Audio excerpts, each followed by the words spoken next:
రేవంత్ రెడ్డి.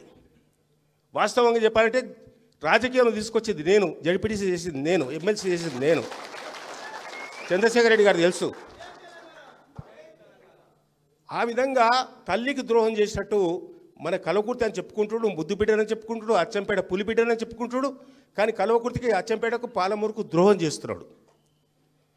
అటువంటి ద్రోహుల ప్రభుత్వంలో మనం ఉండాలనా? ఏం చేస్తున్నారు?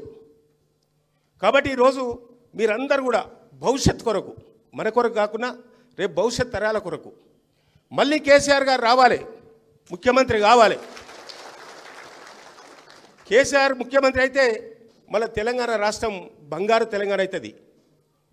ఇప్పుడు మొత్తం కూడా ఎట్లయిపోయింది? ఎక్కడికక్కడ దోపిడీ, జేబులు నింపుకోవడం, దాచుకోవడం. ఎన్ని స్కామ్లు వస్తున్నాయి.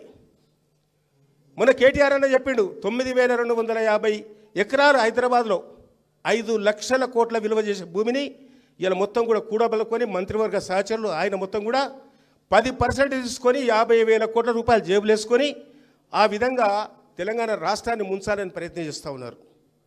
ఇలా హరీష్ రావు చెప్పిండు నిన్న 50,000 కోట్ల రూపాయల కుంభకోణం ఇలా కరెంటు మీద, మళ్ళీ ఏదో విద్యుత్ కేంద్రం అంట.